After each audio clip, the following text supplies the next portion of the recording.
First Watch Now. What you need to know from the Cochise County Sheriff's Office. Hosted by Cochise County Public Information Officers Carol Kappas and Grady Butler. First Watch on 92.3 KWCD. And it's brought to you by Sulphur Springs Valley Electric Cooperative, giving you an inside look into your sheriff's office. I'm Grady Butler, and with me is Carol Kappas, Public Information Officer with the Sheriff's Office, and Sheriff Mark Daniels. Good morning. Good morning, Cochise County. Hello, everyone. Well, let's talk about Cochise County football tonight. It's coming down to its critical time in football. So this is the last game in the 2A division, which means Tombstone, Benson, Wilcox, Bisbee, all those games are critical. I think Benson's in trouble, to be honest with you. Bisbee is on the bubble. Wilcox is going to be the surprise team, starting a season off 0-3. They still can make the playoffs. They're sitting at 5-4. They win tonight, which is a good chance they'll win. They'll go to 6-4. I think they're going to make the playoffs. The Tombstone, they're in the playoffs. It's just how far do they go into the power rankings.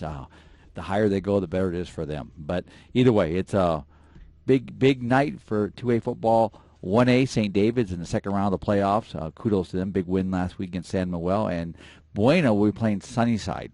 Buena's sitting at 6-2. Sunnyside 4-4.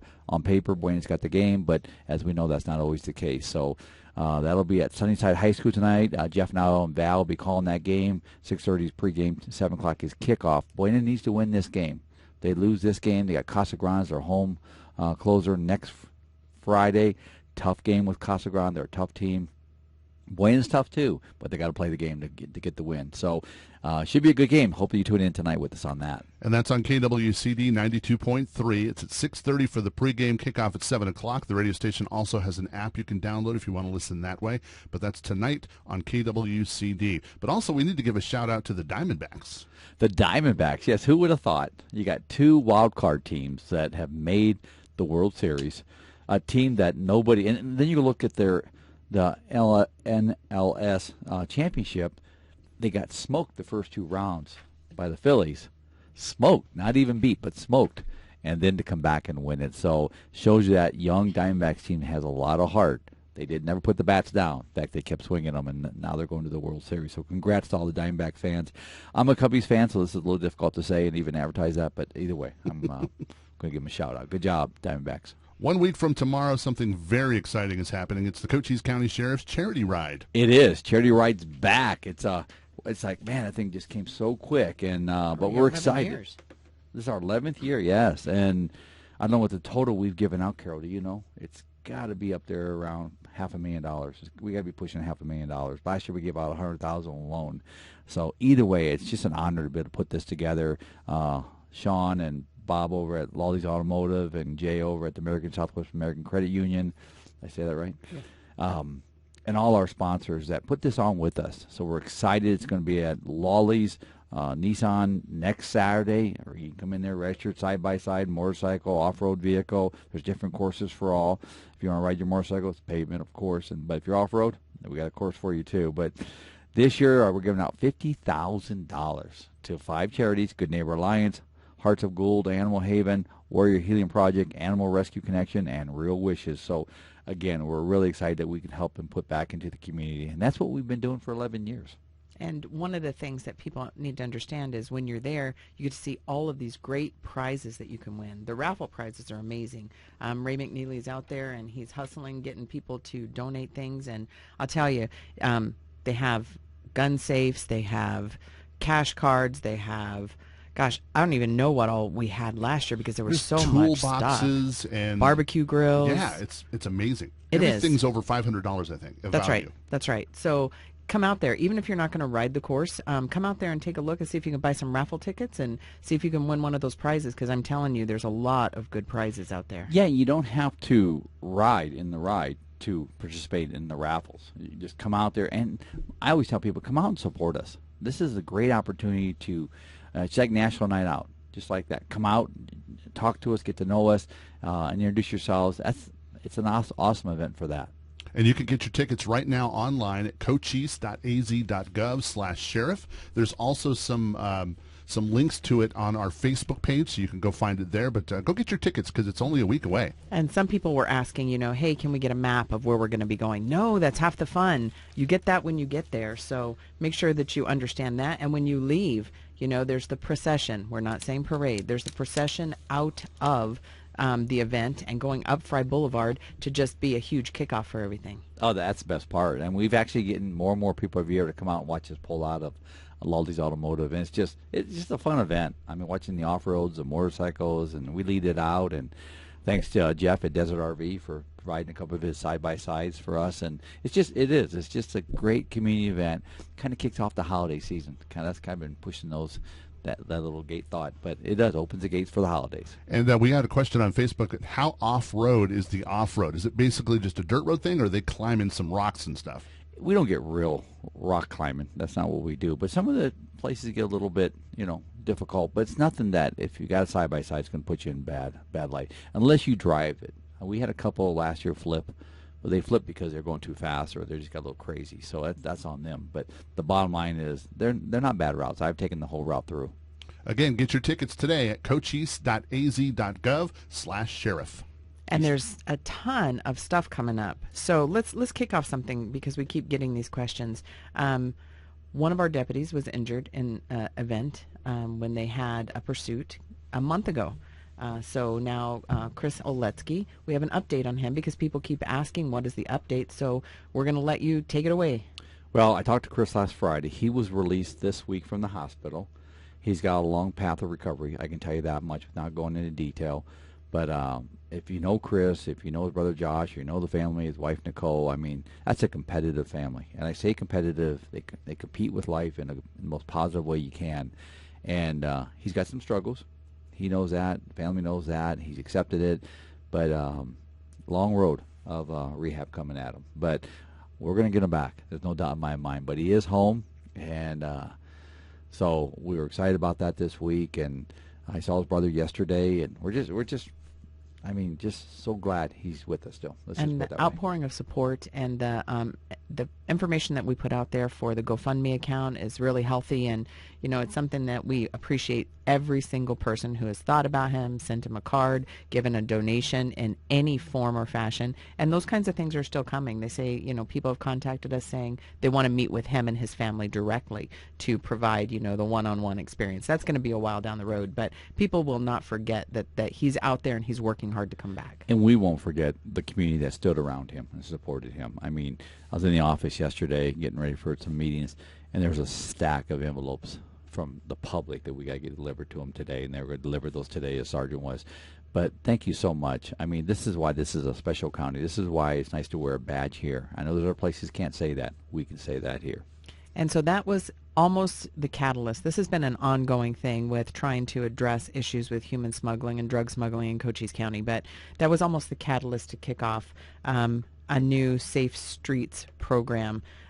Your statement, enough is enough, when that happened, with CBS News actually filming during that time period, is absolutely correct. So you pulled everybody together and said, we are going to have a new multi-agency, multi-jurisdictional task force to be bigger than Cochise County. So that kicked off on Tuesday, and some people may not have seen that, in print media or on our social media. So really quickly encapsulate what we're at with Safe Streets right now. Safe Streets, we actually kicked off Safe Streets, a basic in-house partnership with the police departments here, the troopers and Border Patrol, a very low level last year, March of 2022, February 22 end up.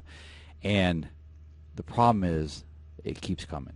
The smugglers keep coming. The cartel keeps pushing their product, whether it be drugs or exploiting people across the border.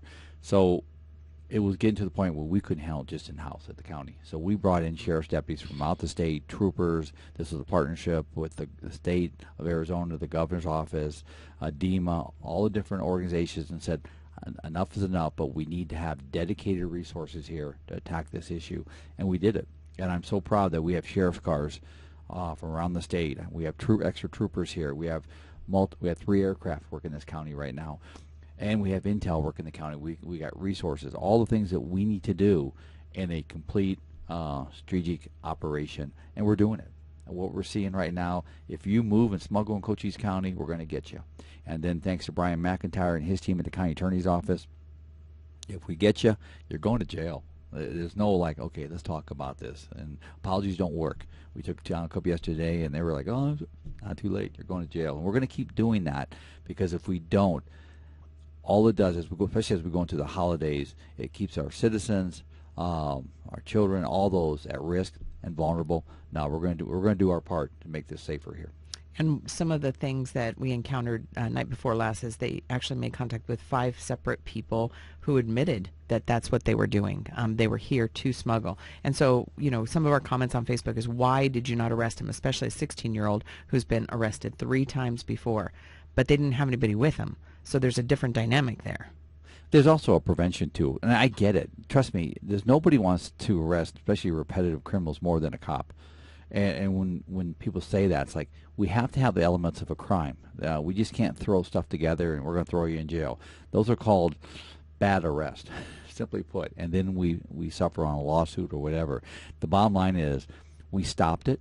We stopped the pursuit. This is all about prevention and enforcement when we have the facts. But again, interdiction doesn't mean we have to arrest everybody when it comes to a situation like that. We stopped them before they picked up.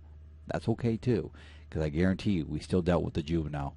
We still called mom and dad, the parents, and that's the other thing that's so upsetting. Is know where you're. It's not really our kids here. We see very few of our kids here from Cochise County, but these kids that are coming down from Phoenix and Colorado beyond. Where's mom and dad and the loved ones? You really got to ask that question. That always the first thing I ask when we get a juvenile. And we've had, what I heard the other day, 58 remanded juveniles. I think the county attorney's office have taken those cases, remanded them as adults. I think it was 58. Those are a lot of kids. That's a lot of kids. And you got to ask where the guardians are at on that. I do it every time. But we're going to keep pushing it. We're going to keep deterring it, keep pushing consequences. And hopefully here in about a week or so, you're going to see a difference. You'll hopefully see this start declining here in Cochise County. And they're going to go somewhere else. Not my problem. But it's not that I don't care. But my responsibility is to protect these citizens in this county and our guests. After that, we continue to push the message to secure our border like we did yesterday in that meeting. And so yesterday, speaking of that meeting, as part of another multi-phase approach to the issues and the challenges that we face, the governor actually coordinated having her staff and members from Washington, D.C. come and talk. And I think that that's a huge step forward. Well, it's a huge step. And this is something I pushed Governor Hobbs really hard, and her team was. And she sat through the meetings, the community meetings, when we hosted 2 of those for the governor. That's why it's important to get our governor and our state's leadership down here. It doesn't do any good to send them a memo that we never talk. She heard us. She told me several weeks ago that she was pushing the White House and Homeland Security to get down to Cochise County. And she even told me, Homeland Security Secretary made the comment that I didn't know that was going on in Cochise County. And I had a couple thoughts to share back with that. I don't buy into that. But the bottom line is they showed up. This week they showed up. I was told 40 hours in advance that senior staff in the White House, DHS was coming here to meet us. And I assembled a community leadership group and mainly law enforcement and county attorney's office, and we were very direct. This was not a photo op. This was not a fluff meeting. You guys were both there. This was a meeting where we brought in operational needs and what needs to secure this border, not just for Cochise County. She's actually going back to write this up. She's a senior advisor for the chief of staff at the White House. Give it to the chief of staff, who's going to brief the president and vice president. I don't know how much closer we can get than what we just did yesterday.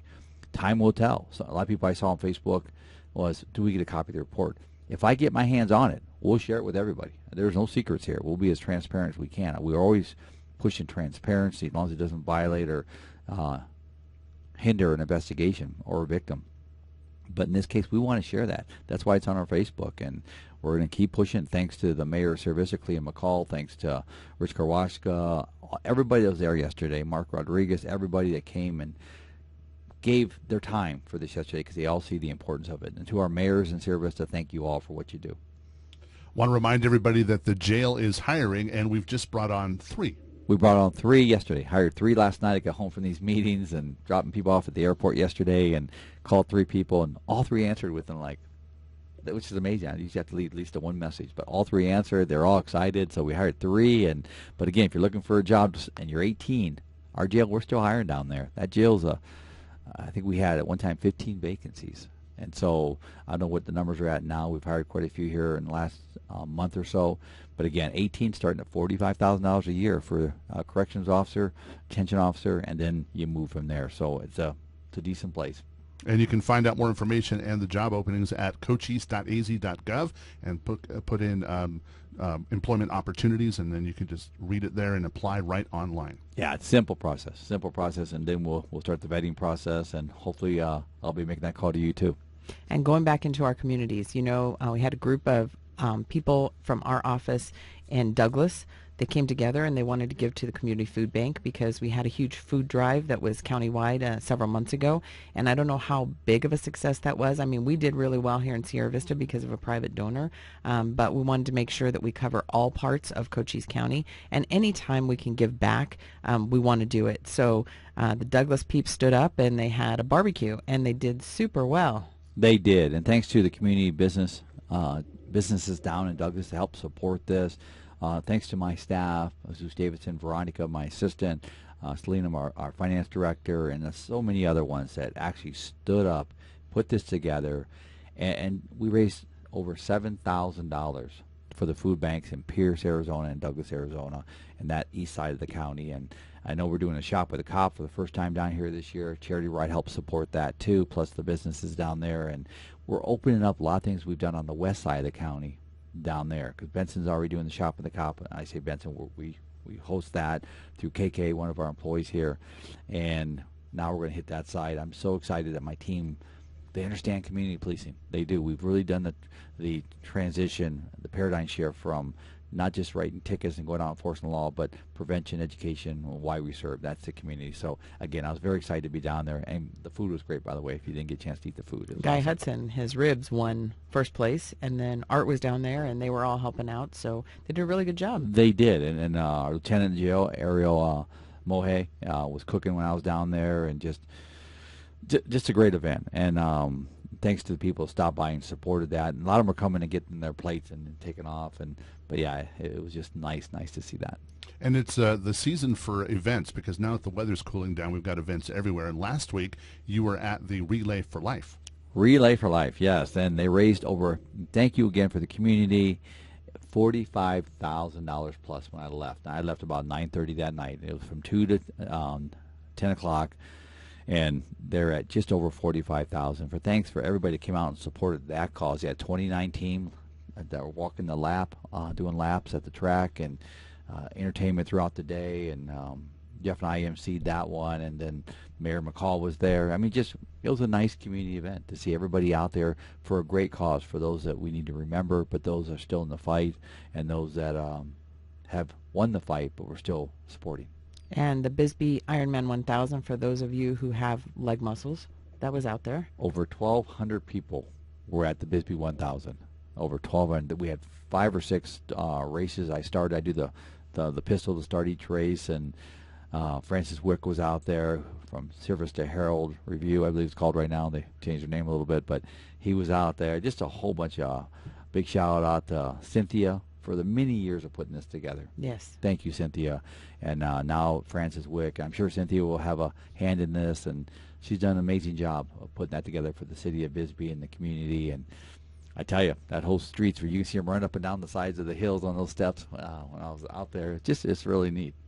And the FOP Haunted House has been going on for a while, but it's continuing. Yes, it is. And it'll be kicking off tonight, the FOP Haunted House. And I believe it kicks off around 6 o'clock. And don't quote me on the time. I might be wrong on that. But all through Halloween and excuse me. But that's a tradition. I did that for 20 years. Carol, you were involved in that. And 20 years we did that. And that's why I switched it to Cars for Kids, something different. But Marcus Anderson and his team over there, Marcus works for DPS. He's taken the helm of that and done a very, very good job. And so, again, if you're looking for a thrill, a scare, head over to the Haunted House. And it's located at the old Dillons out there on 90 by UPS. You can't miss it. You'll see the lights flashing and stuff. So head on out there this weekend. It's a lot of fun.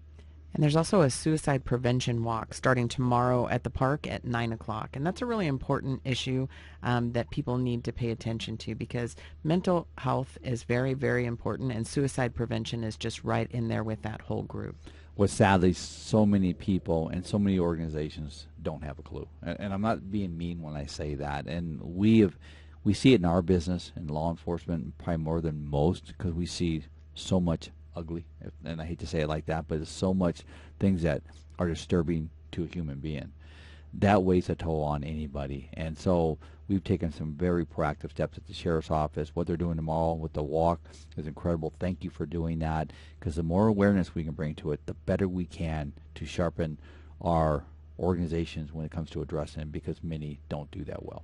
And Ashley Harper from the Constable's Office, she has been instrumental in, having something like that impact her, and that's why she started this. And so, seriously, if you want to be a participant, take a look. We have information on our Facebook page, or contact Ashley at the Constable's Office, because I think it's a really important issue that needs to be addressed. 100%. And we have a team. We're fortunate for being a rural sheriff's office, thanks to the Legacy Foundation here and efforts of the men and women that help put this together, that we have a doctor on board and a mental health response team that goes out. And if you know somebody in need, please call the Sheriff's Office, ask for the mental health response team, or talk to a deputy or any law enforcement. We share this team with anybody. Let us get out there and see if we can do some early intervention and help you out, because families struggle with this because they don't have the answers. I 100% respect that. And we want to be there to help you, and we have some resources. I can't say it's going to be perfect when we're done. I can't say we'll have all the answers, but we'll try our darndest. And we were at the Jeff Brown Memorial Ride last week. They did. Thanks to the Fallen Hero Riders. They came into town last week, and what they did was they go around the state and they recognize fallen law enforcement. They came. We did a little ceremony last Saturday morning, early in the morning, at Jeff Brown's Memorial, which is at the Colonial, our sheriff's substation right there. I said a few things. Bob, the chaplain from DPS, spoke at that. Thank you, Bob. And then they rode off on Jeff's behalf. And then they went to the Brian Terry station in Naco to recognize Brian Terry. So that's what they do. And it was an honor to have him here, recognize him. Vince Farrell, thank you, Vince Farrell, retired sergeant from DPS. He helped organize that here in Cochise County. Again, I can't say enough. We can never forget those that served our communities. They'll never say they were heroes, but we can call them heroes, because they truly were. And one of the other things that we're doing to try to integrate the Sheriff's Office into different agencies is our Sergeant Poishold put together a firearm certification so you could train the trainer. And we had 13 departments come in, and we had 13 students, 13 graduates, so they did really well. NAU is the one that got the Top Shooter Award, and so Dean from Chosen Firearms, thank you so much for donating the ammunition and everything that went along with the Top Shooter Award. So they did a really good job out there. They did, and thank you, Jeremy, for doing that. And, anytime you can bring other law enforcement here, I mean, it's kind of like our academy, and then you get to train them. So we get to meet, and they remember us. They remember Cochise County, part of that homegrown product right there that I talk about, where we trained them, and they always go back, yeah, I had great training in Cochise County. That's a marketing thing, too. But it goes back to having the talent inside the Sheriff's Office, which we do. So thank you. When I say thank you, Jeremy, that's what I mean. And people are concerned, like, hey, that's a great project, but why can't I go in there? Why can't I use the Sheriff's range? Why can't I get training from the Sheriff's Office? The biggest reason, and we tell people this all the time, and I get it, is liability. Our insurance won't let people come out and just start shooting on our range.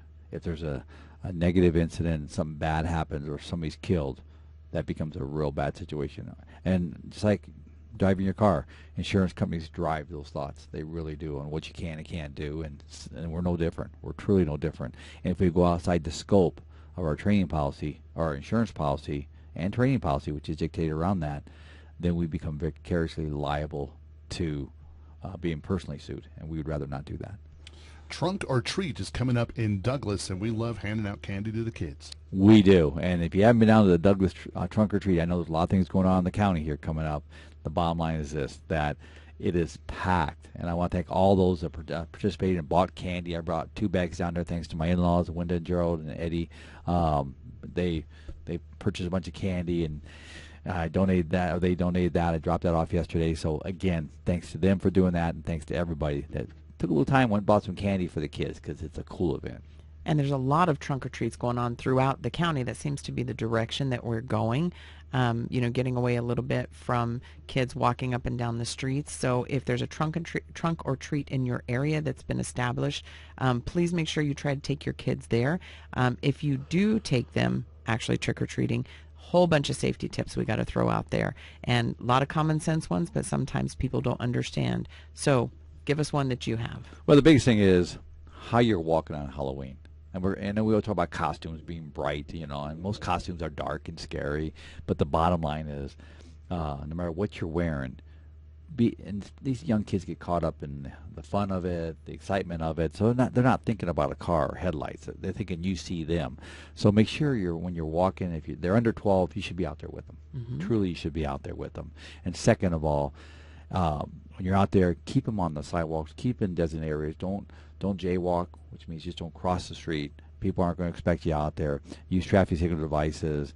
Have the kids get eye contact with the driver. I know it's dark. It's easier said than done, especially in lighted areas. But do, because drivers are, I hate to say it, I mean, they have their own agendas, and we keep pushing that every month. But, again, just make this a fun event. And these costumes, I know I just hit on that, but make sure there's something, have flashlights in their hands, something that's going to bring attention to a driver that's coming down the street. Glow sticks are great. Glow sticks, exactly. And we see a lot of those out there, but then again, we see a lot without. We'll have extra patrols on Halloween throughout the county. I know most police departments will too. And for the drivers out there, I mean, these kiddos that are out there running around having a good time, looking for candy, looking for the next light. And I'll tell the parents, if the light ain't on, if the house porch light's not on, don't go knock on the door. And parents, please check all the candy. We live in a time where there's evil out there. Truly, we've seen more evil now than we ever have. Check the candy. If it doesn't come out of a manufacturer's package or it's been opened, don't touch it. And so I think that now is a really, really good time. Speaking of costumes, I don't know if you guys have seen them, but the taco costume, like you dress up like a taco, Yes. your command staff is going to be keeping that for Taco Tuesdays. I just want to say that I hope I didn't ruin the surprise. No, of course not. That's a good costume. I saw one last night too. It's a icy bag, and they got it filled like a bag. They're like ice. It was really cool. It's really cool. But I got to give one too here for a safety tip, and that is keep your head up.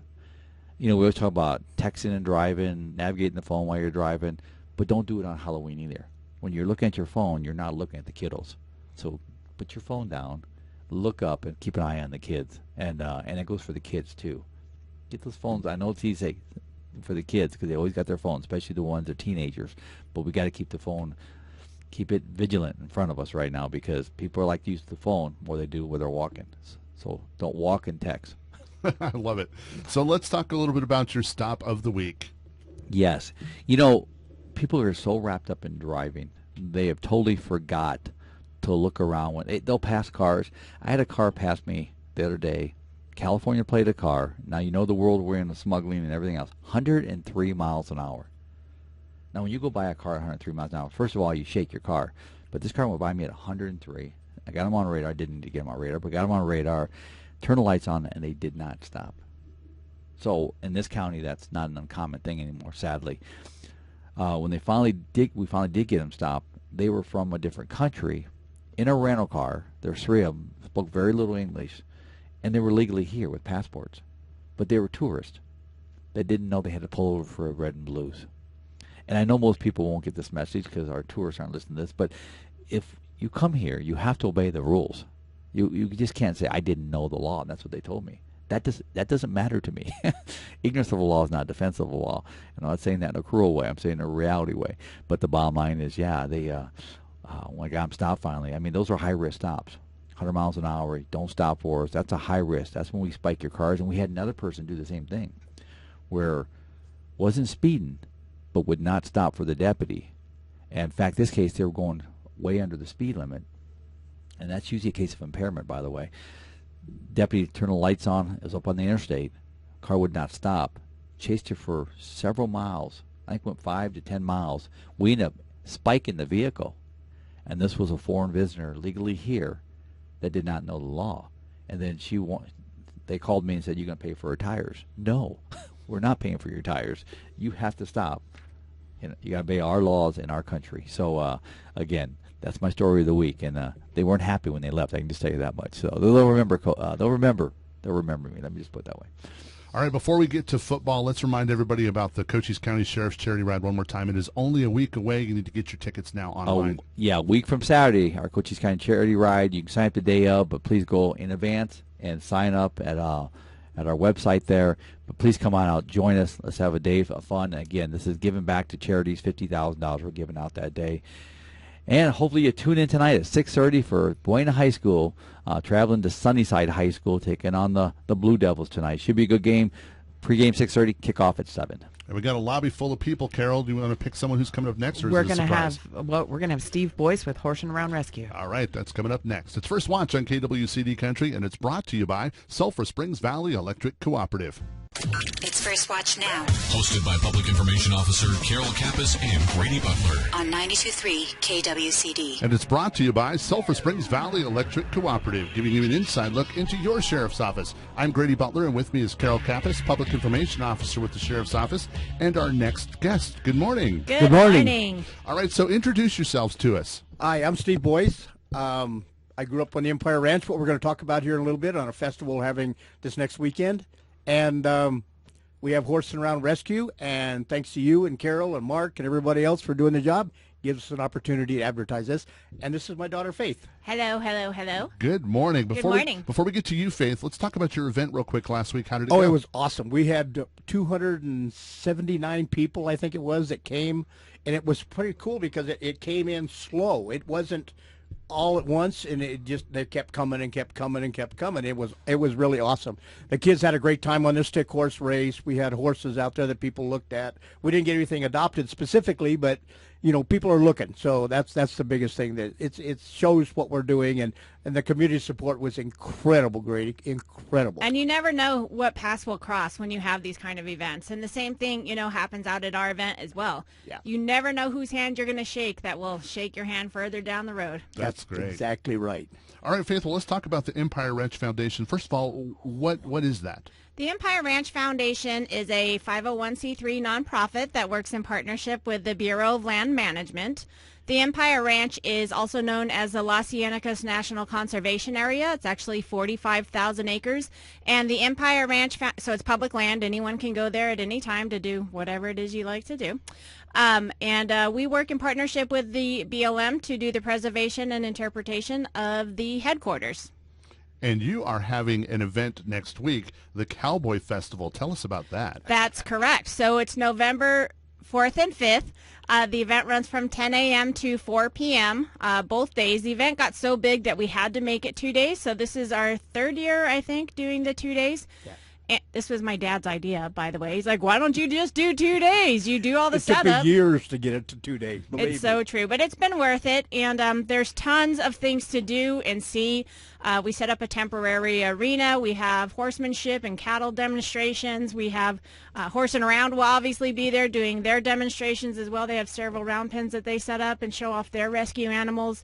We have silversmithing, blacksmithing, leatherworking, riata braiding, live music. We have several food trucks. So we got about 8 to 10 acres worth of things for you to see and do. And that's why we had to make it 2 days, because people were complaining they couldn't see everything all at one time. And the kids probably love this stuff. They love it. They absolutely love it. Go.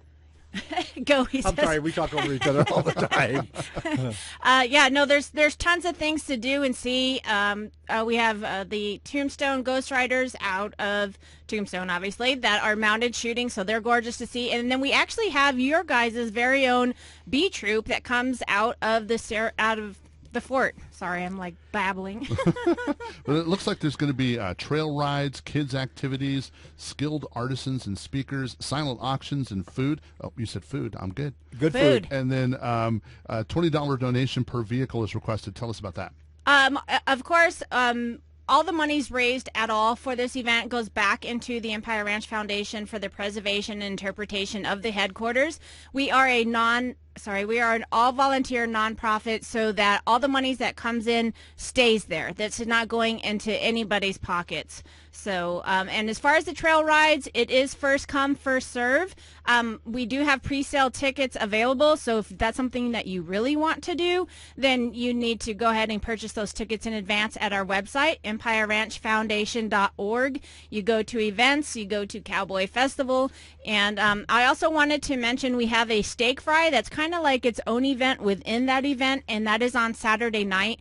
And that is not mentioned on the flyer, but we do have that, and again, pre-sale tickets is highly encouraged. So people that are listening to this are going to be coming from the Sierra Vista area. How do we get there? You're going to go down to what they call Mustang Corners, right? And you're going to turn left. You're going to head west on 82. And then you can turn right in Sonoyta at the four-way there on 83, so you'll be heading towards Tucson, and it's about halfway to Tucson. It is just south or before, if you're coming from Sierra Vista, of the Border Patrol stop, and there's a big sign that says Historic Site, Empire Ranch, and there'll be signage, and everybody's going to be turning because it's going to be a fantastic event, so there'll be no way to miss that. And it's paved all the way to the ranch headquarters, too. It's not a Excellent. dirt road. All right, so give us some contact information. Where can we find out more information on this? Websites, Facebook, whatever you want to throw out. We are definitely on social media. Please like us on Empire Ranch Foundation. We are ramping up our Instagram, so find us on there as well. We are posting all the time. So, and then if you really want to get involved, we, as I mentioned, are an all-volunteer organization.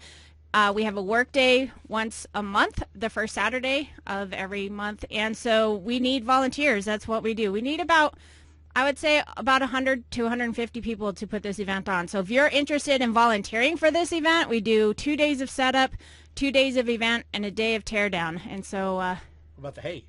Oh, yeah. Forgot about that. Good job, Dad. We have 2 squeezes of hay coming in from Marana that we use to set up for stuff around the event, seating and whatnot. And we are actually going to be selling off that hay. It is really good hay. It's a #1 alfalfa hay, so for your horses. And we will be selling that on Monday, 10 a.m., first come, first serve, cash, credit cards accepted. Again, all monies comes back to the foundation. All right, so walk us through, before you go, walk us through how to get tickets for this event. What do we need to do? Okay, just to go to the event, you do not have to have tickets. You just come, and it's a $20 donation. Okay, it's a donation, $20 donation. This is public land. So then you park and you go and walk around. So technically, you don't even have to spend the $20, but we appreciate the $20. And you just go in and walk around. There's a silent auction on Saturday that runs from 10 a.m. to 2 p.m. There's a bucket raffle on Sunday that runs from 10 a.m. to 2 p.m. Again, there's all kinds of artisans and vendors, and you have your opportunity to speak with Vera Earl Premium Beef. They actually raise their beef out at the Empire Ranch. So they got a store in Sonoyta. So come on by, check us out. All right. Well, we thank you for coming and talking to us today about the Empire Ranch Foundation and your events. Grady, thank you very, very much. Thank Carol, you so thank much. you very much. You bet. First Watch on KWCD Country is brought to you by Sulphur Springs Valley Electric Cooperative. It's First Watch now Hosted by Public Information Officer Carol Kappas and Grady Butler. on 92.3 KWCD. And it's brought to you by Sulphur Springs Valley Electric Cooperative. And in the studio with me now, from the Salvation Army, we have somebody. Hi, what's your name? I am Captain Heather Bays. And you are a frequent guest here on our show. I am. Thank you so much. And because I know exactly what you're going to talk about, because it's that time of year. It is. You guys It get is. busy over there at the Salvation Army. You guys are busy all year round, but here come the events. So tell us, what do you guys coming out first? So first we have tomorrow, we are partnered with Rotary as well as Landmark Cafe and Julian Sammy's on the West End, doing a big trunk or treat, haunted house competition, car show.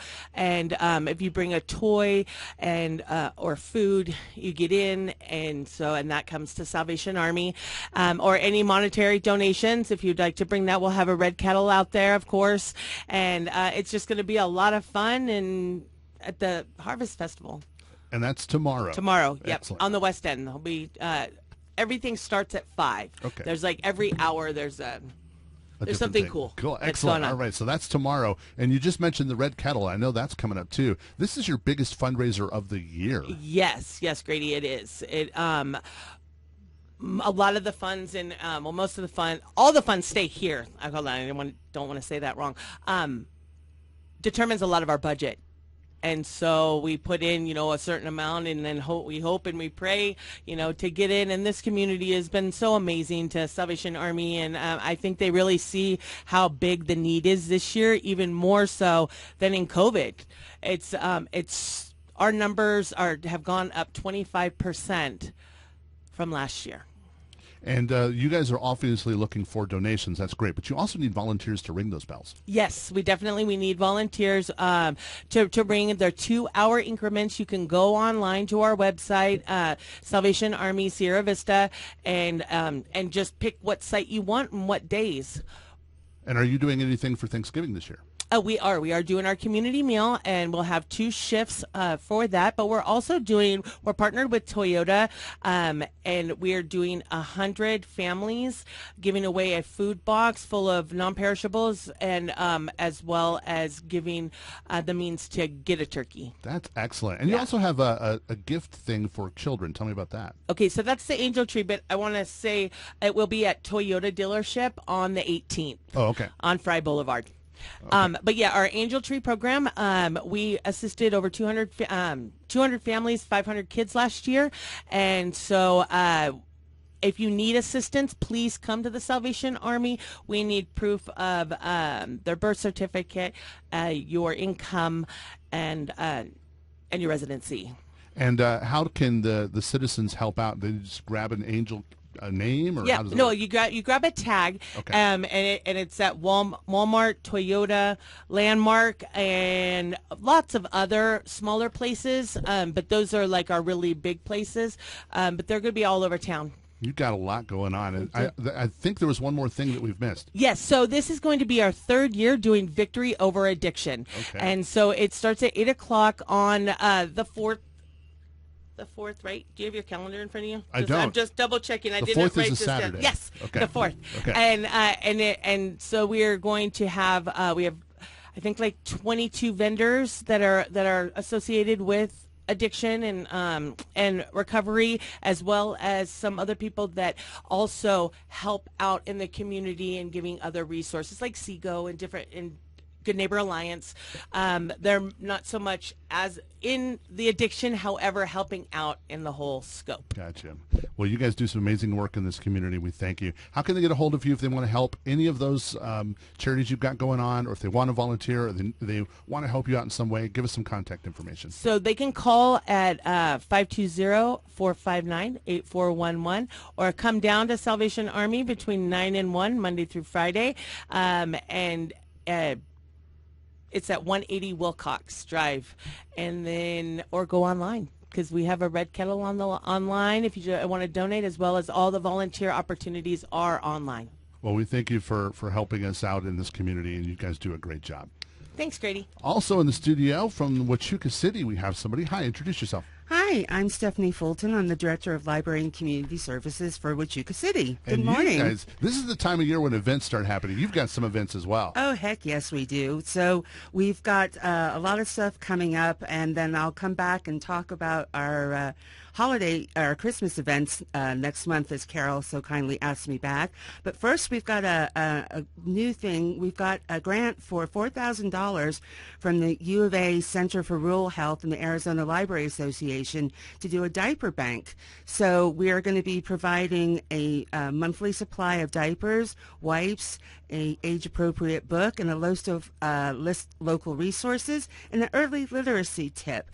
And that will be from now until the end of April. So people can come into the library, fill out a form, and it has to be in by the last Tuesday of the month. And we can accommodate up to 2 children per family from newborns to age 6 years old.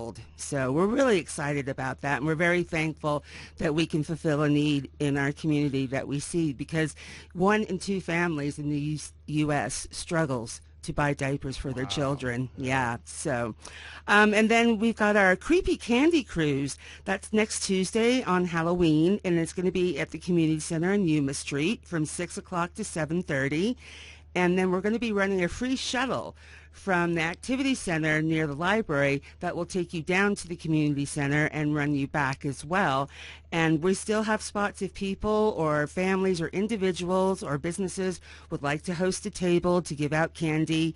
It's really good fun, and we have a contest that is for the best table or trunk or display, and we give out little prizes for first, second, and third. So, and of course you get free candy. So but the public will start at 6 o'clock, and we love seeing all the kids and the adults as well. They're getting more into dressing up as well.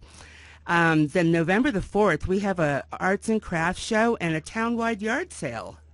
So the Arts and Crafts Show will be at the Activity Center, and it's $10 per space. And if you call the library, we can get you in contact with the lady, Fran Mock, who is taking care of that. And then the town-wide yard sale, we're going to be producing a free map. So if people want to call us up and say, hey, yes, we're at such and such address in the city limits of Huachuca City, then we will put them on the map. Or if they don't want to host it at their residence, again, they can get a spot in the park for $10, and all those proceeds go to our holiday gift basket program. So we're very excited, and our lovely friends of the library will be having an extra book sale that day. So come on out and see us. Monday, November the 6th, we have a free or low-cost flu shot clinic in conjunction with the county health department, and that's at the library from 9 till 2. And you don't have to, have an insurance for it, but if you do, bring your medical card with you. And then Spotlight on Speakers, again with the County Health Department, will be on Thursday, November 16th at 11 a.m. at the Activity Center. And they're going to be talking about how to decipher all the jargon on food labels, which I think is really interesting, and talking about what is really causing a worldwide obesity epidemic is excess sodium. So we love having Brian come to speak to us. And then we have our free Thanksgiving meal in partnership with the Huachuca City Lions Club. This is totally free. It will be Wednesday, November 22nd from 12 to 2. And then if somebody is housebound, they can call Town Hall to register to get a meal delivered to them through our bus drivers, which is awesome.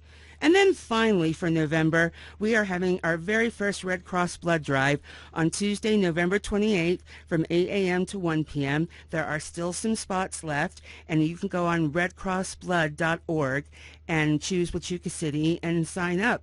And I'm giving blood for the first time in a long time, and I don't like needles, so if I can do it, anyone else can do it. That's excellent. So that was a lot of events coming up. So if people need to get a hold of you, want to help out with any of those events or want to attend these events, how can they get a hold of you? They can call the library at 520-456-1063, or they can go on to our town website and just type in Huachuca City, Arizona, or they can also visit the Facebook pages of the town and the library, the town of Huachuca City, and then Huachuca City Library Facebook pages, and we will get back to them as soon as we can. And they have all of our activities, all of our flyers are posted up there. All right. Well, we thank you for coming and checking us up on the Huachuca City events. Thank you so much for having me. And also in the studio from the Sierra Vista Chamber of Commerce, we have Melanie. Good morning. Good morning, Grady. Before we get to your events, you were at the meeting yesterday that Sheriff talked about earlier with Washington, D.C. representatives and Governor Hobbs representatives. What was your takeaway from that event? Well, that was a fabulous meeting. I was honored to be there to represent the businesses in southeastern Arizona. I think the most important thing that we were able to take away from that was the fact that we had representatives from the White House here listening to us, hearing what we have to say, hearing what our needs are, writing that down, and ready and able and taking this information back to the White House to garner the support that we need down here on the border. So very important. It was great to hear everybody's perspective, the law enforcement. We had Mayor McCaw there, we had county there, and English from the county, and Rich Karwachka from the county as well. And so hearing everybody's perspectives, all of our law enforcement perspectives as well, and all from a different area. And then again, being able to represent the businesses in southeastern Arizona really matters. And so it's great to know that the White House is listening and the governor's office is listening and getting involved. And that was a lot of information that got to go straight to, hopefully, the White House. So I'm glad you were part of that event as well. Thank you. Well, let's talk about what you've got going on. The Chamber of Commerce this time of year gets really busy, and it's all holiday fun. So give us the lineup this year. Oh, this is definitely the most fun time of the year, I think, for the Chamber of Commerce and all of our community events that we have. So starting in December 2nd, is our 64th annual Christmas parade. So we have the longest running Christmas parade in Arizona, 64 years now, and it is a nighttime parade, and so it'll start at 5:30. It'll be the same route in Sierra Vista that it's been the last 2 years, and our theme this year is Christmas around the world. So we're excited for everybody to get signed up. If you're going to sign up, please make sure you do that before November 22nd. That is a cutoff date. So please get registered for that. The application is a little lengthy. We do need some detailed information, so make sure you gather all that information before you jump on to fill out the application. But we're very excited to host that again. It'll start at 5:30 on December 2nd. And where is the parade route?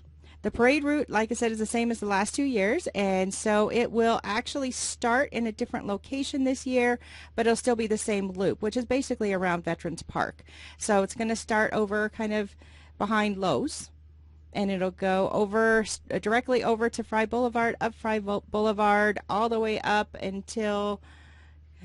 see, I don't have the streets on me, but basically up just past Denny's. It'll go around that loop there, and then back down to the end over behind Walmart. Okay. So everybody get there early. I know we have people that line up in the morning or the day before to get their special spot. So please go ahead and do that. One request, make sure you leave the place as you found it. So clean up after yourselves when you go. We appreciate that. And it's going to be a lot of fun this year. What other events do you have coming up for the holiday season? So December 9th, we have our annual Santa fly-in. So Santa and Mrs. Claus will be flying in the Air Evac helicopter and landing in the Cow Ranch parking lot. They will land at approximately 10 a.m. And so please make sure you bring your kids out so that they can see Santa and Mrs. Claus land in the Cow Ranch parking lot. You have to be a little early for that because, you know, it's a helicopter ride, so it might not be exactly at 10. So make sure you're out there early, get in line to see Santa and Mrs. Claus, and it's another free event from the Sierra Vista Area Chamber of Commerce. So we're excited to host that. You don't have to register for that one, but you do have to register for the parade if you're going to be in it. So go to svachamber.com to get registered for that. All right. Anything else you got coming up? So we have Light Up Sierra Vista coming up as well, and that'll be the 9th through the 25th.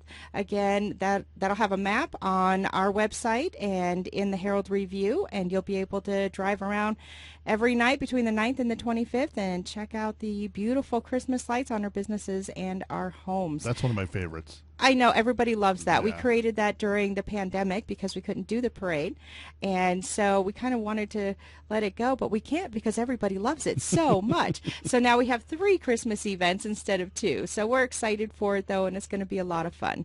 How can they get a hold of you at the Sierra Vista Chamber of Commerce? They can go to svachamber.com to get more information, or they can give us a call at 520-458-6940. First Watch on KWCD Country. It's brought to you by Sulphur Springs Valley Electric Cooperative. You've been listening to First Watch with the Cochise County Sheriff's Office. Hosted by Cochise County Public Information Officers Carol Kappas and Grady Butler. Join us again next Friday morning, 7 to 8 a.m. First Watch. What you need to know from the Cochise County Sheriff's Office. Only on 92.3 KWCD.